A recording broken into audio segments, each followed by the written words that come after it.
Kita lanjutkan. Dan termasuk hal yang menunjukkan betapa maha kuasanya Allah Ta'ala, kalau Dia menghendaki terwujudnya sesuatu apapun, terjadinya kejadian apapun,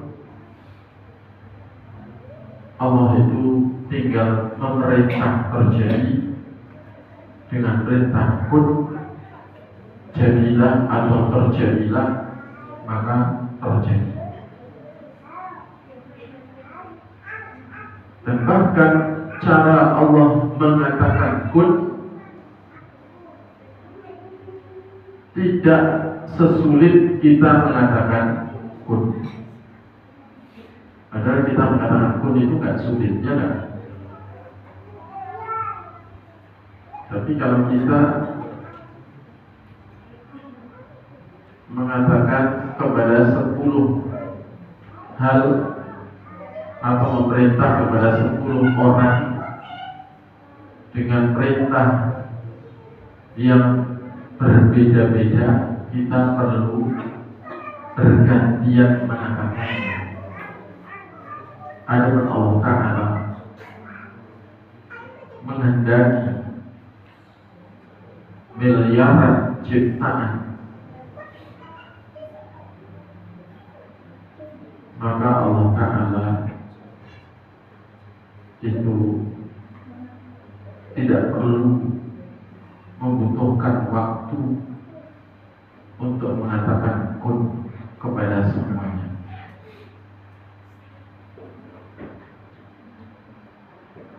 Innama amruhu idza arada syai'an ay yaqula lahu kun fayakun. Sesungguhnya perintah Allah apabila Dia menghendaki sesuatu apapun, tinggal Dia mengatakan kun, terjadilah atau jadilah, maka fayakun, pasti jadi, pasti terjadi.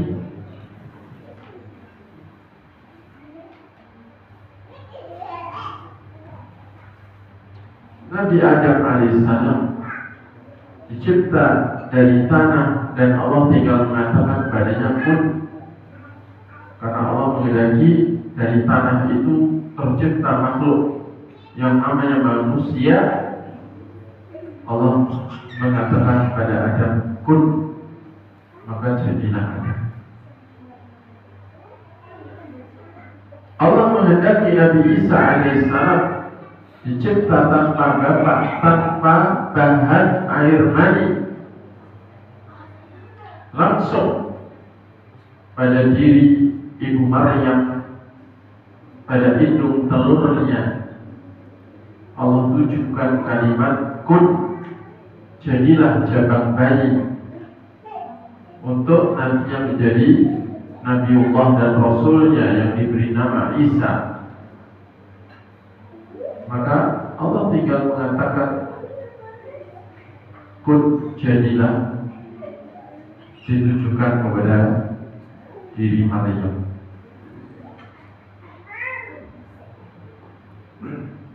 Karena itu Allah mengatakan inna mathala Isa indallah kama mathali Adam khalaqahu min turab tsumma qala lahu kun fayakun.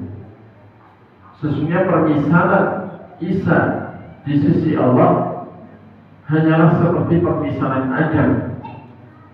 Allah mencipta Adam dari tanah, kemudian mengatakan padanya kun, jadilah manusia, jadi. Allah menunjukkan mencipta Isa dari hidung telur ibunya, ya Ibu Maryam. Allah katakan kun, jadilah, jadi. Dari tanah aja jadi, apalagi dari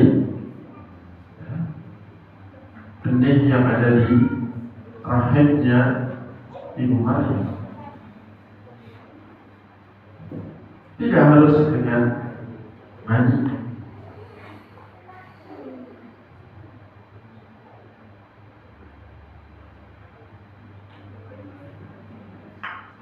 Itu sangat mudah bagi Allah Ta'ala, lebih mudah daripada kita yang mengatakan kun.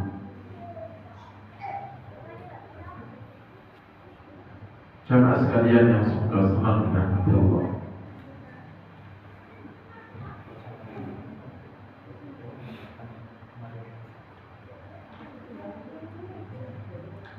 Dari situ kita harus yakin dan mantap dan teguh di dalam memegang agama Allah.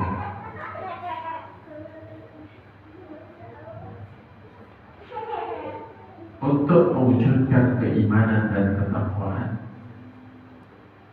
sambil memohon kepada Allah hidayah, taufik, kemampuan darinya untuk melaksanakan perintah iman dan takwa. Dan kita tidak usah takut kepada selain Dia. Ketika kita diakui oleh Allah sebagai hamba yang beriman, apalagi bertakwa, maka Allah yang akan menjaga kita, Allah yang melindungi kita, dan Allah itu Maha Kuat, sehingga kalau melindungi tidak ada yang bisa menembus perlindungannya. Kalau menjaga kita, tidak ada yang bisa mencelakai kita. Kalau menolong kita, tidak ada yang bisa mengalahkan kita. Iyyansurkumullahu fala ghaliba lakum wa iyyahzurkum faman alladhi yansurukum min ba'dihi. Kalau Allah menolong kalian, tidak ada yang bisa mengalahkan kalian. Tapi kalau Allah menghinakan kalian, tidak ada selain Allah yang bisa menolong kalian. Karena itu jalan kemuliaan berupa iman dan takwa, itu yang harus kita pilih. Karena kalau Allah memuliakan, kita pun jadi mulia. Kalau Allah menghinakan, kita pun pasti jadi hina. Walau hanya orang ingin memuliakan kita, kalau Allah menghinakan kita, pasti tetap hina. Tapi sebaliknya, kalau Allah memuliakan kita,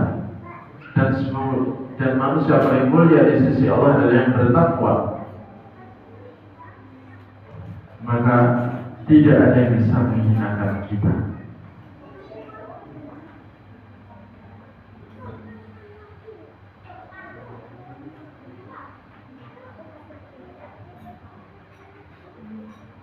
Wa may yuhinillahu fama lahu min mukrim. Kata Allah, siapapun yang Allah hinakan, tidak ada yang bisa memuliakannya. Sebaliknya, kalau Allah memuliakan, tidak ada yang bisa menghinakannya.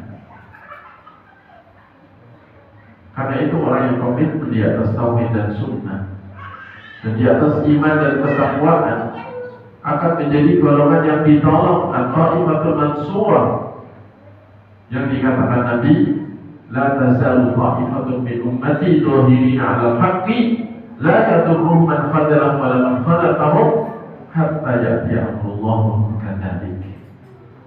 Akan tetap ada segolongan dari umatku yang terang-terangan di atas kebenaran.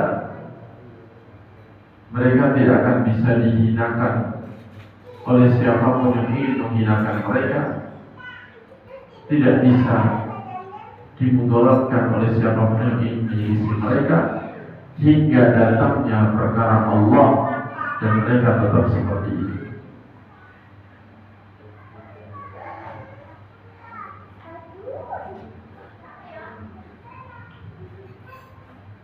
Karena itu ridha Allah harus kita utamakan di atas ridha manusia. Ridha Allah harus lebih kita pilih. Walau dalam memilih ridha Allah kadang-kadang ada manusia-manusia yang gak suka. Tak masalah, yang penting Allah ridha.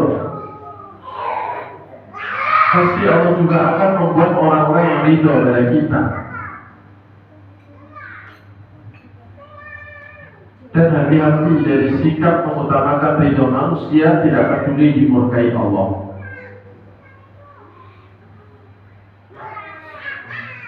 karena pasti Allah murka dan membuat orang-orang yang murka padanya juga. Sebagaimana kata Nabi, man ardallah bisakhatin nas radiyallahu anhu wa arda anhu nas. Barang siapa yang mengutamakan ridha Allah walau dimarahi oleh manusia, maka Allah ridha padanya dan akan membuat manusia-manusia yang ridha padanya. Pasti juga ada manusia yang ridha. Wa man ardan nas bi sakhatillah sakhitallahu alaihi wa asfata alaihi nas. Sedangkan barang siapa yang mengutamakan ridha manusia, tidak peduli dimurkai Allah, maka Allah murka padanya dan Allah juga membuat manusia-manusia yang murka padanya. Maka ridha Allah harus kita utamakan. Ridha Allah adalah pilihan yang jangan dikalahkan dengan ridha manusia.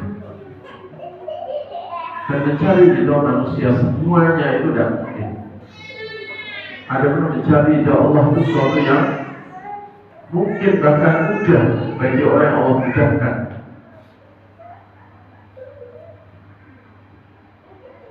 Ketika kita sudah bisa menaklukkan hawa nafsu kita untuk tunduk patuh kepada syariat Allah, kepada aturan Allah, kepada agama Allah,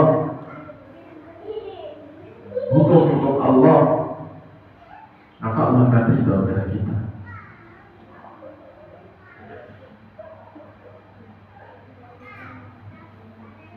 Karena pada saat demikian keimanan kita keadaannya bagus. Sementara kalau hawa nafsu masih mendominasi, memang keimanan kita keadaannya kurang bagus. La yu'minu ahadukum hatta yakuna hawahu taba'an lima ji'tu bihi. Kata Nabi, tidaklah sempurna keimanan seorang dari kalian hingga hawa nafsunya tunduk patuh mengikuti ajaran yang aku bawa. Nah, di sini disebutkan juga oleh Imam Nawawi dalam Arba'in An-Nawawiyah.